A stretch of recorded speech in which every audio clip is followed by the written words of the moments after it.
लेकिन मैं फारूक अब्दुल्ला साहब से पूछना चाहता हूं, आपने लोकतंत्र की बात की है।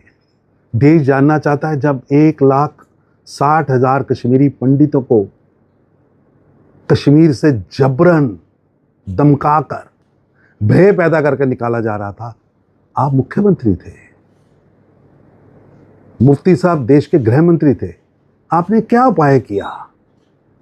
तब लोकतंत्र की चिंता आपको नहीं आई, तब मानवता की चिंता नहीं आई, तब आपके मन में कौन सा आपातकाल आया था? और आपने जम्मू कश्मीर के अंदर 1980s से किस तरह लोकतंत्र को कुचला है? कौन बायकॉट की राजनीति करता था? कौन बायकॉट की राजनीति पर सत्ता में पहुंचता था? किसने वोट की ताकत को जनता से छीनकर जबरन मुख्यमंत्री का ताज पहना था? इतिहास गवाह है।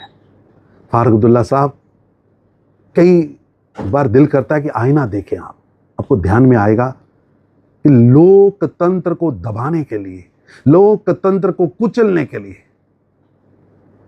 आपके नेतृत्व में नेशनल कॉन्फ्रेंस और कांग्रेस ने कितने पाप जम्मू कश्मीर में किए हैं, जिसका भार आने वाली जनरेशन ढो रही है।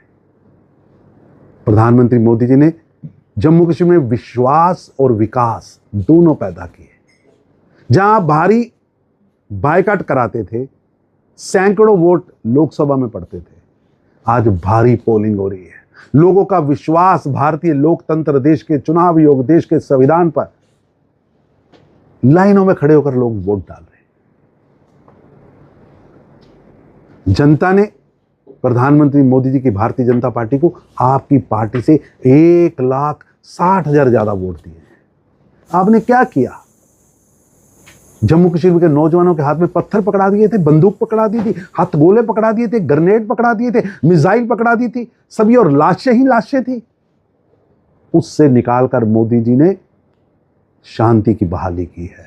अब नौजवानों के हाथ में कंप्यूटर है, कलम है, जिससे वो भारत का, जम्मू कश्मीर का भविष्य लिख रहे हैं। तरक्की की नई रफ्तार है, इंफ्रास्ट्रक्चर खड़ा हुआ है। अब आपसे काम नहीं हो पा रहा, नाच ना जाने आंगन टेढ़ा। पूर्णतः सरकार है, सभी विभाग आपके पास है, पुलिस को छोड़कर। अपने मैनिफेस्टो को पूरा करने की बजाय, एक एक वादे को आगे बढ़ाने की बजाय अब बहाने ढूंढ रहे हैं। जब नेशनल कॉन्फ्रेंस ने विधानसभा के लिए पर्चा भरा था, तो जिन परिस्थितियों के लिए भरा था, जिन वादों के लिए भरा था, दोनों आपको भूल गए। मैं आपको याद कराना चाह रहा हूं, एक बार मैनिफेस्टो पढ़िए, फिर आपको लोकतंत्र समझ आएगा और याद आएगा, ध्यान आएगा कि नेशनल कॉन्फ्रेंस केवल आरोप की और बयानबाजी की राजनीति कर असल मुद्दों से ध्यान बटा रही है। तरुण चुग, उनको कहिए अपनी कॉन्स्टिट्यूंसी में अमृतसर से एक बार जीत के तो दिखाओ। जो आदमी आज तक एमएलए नहीं बना और वो हमारे डॉक्टर साहब पे, वो डॉक्टर साहब जो एक शेर कश्मीर के आगे एक विरासत लेके चल रहे हैं, और वो डॉक्टर फारूक अब्दुल्ला, जिनका आज उनका बेटा जम्मू कश्मीर का मुख्यमंत्री है, उनके पास एक इतिहास है। तरुण चुग साहब का कौन सा इतिहास है? और उनको बोलिए पहले एमएलए बन दीजिए, फिर डॉक्टर साहब पे कहीं ना कहीं सवाल खड़ा करिए। लेकिन एक चीज़ मैं आपको कहता हूँ, डॉक्टर फारूक अब्दुल्ला साहब, देश और दुनिया जानती है वो कितने सेकुलर हैं। अगर वो सेकुलर नहीं थे, तो अगर वो हिंदुस्तानी नहीं थे, तो अटल बिहारी वाजपेयी साहब ने जब पूरे देश में जरूरत थी कश्मीर के मसले को रखने की जिनेवा में, फिर डॉक्टर फारूक अब्दुल्ला साहब को क्यों भेजा था?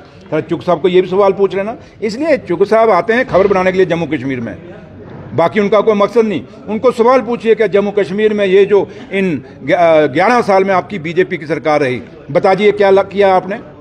कहाँ है आपने? आज करप्शन रुक गई क्या मिलिटेंसी रुक गई? अगर मिलिटेंसी रुक गई तो पुलवामा क्यों हुआ? 22 सरन पहलगाम क्यों हुआ? अगर आपकी 11 साल में 370 तोड़ के और स्टेट तोड़ के और 35A तोड़ के आपने आप कहते हैं हमने जंग जीती। अगर जीती तो बताओ कौन सी मिलिटेंसी खत्म होगी? इसलिए बात करने पे जाएंगे तो मेरे भाई तो बड़ा कुछ बोलते हैं, लेकिन हम फिर भी चुप हैं। बार बार कह रहे हैं हम चुप हैं। हमारी चुप्पी को मत चैलेंज करो।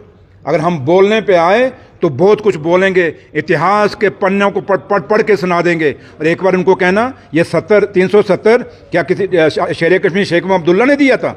ये 35 है शेर कश्मीर शेख महमूद अब्दुल्ला ने दिया था? ये तो महाराजा हरि सिंह ने दिया था। क्यों दिया था?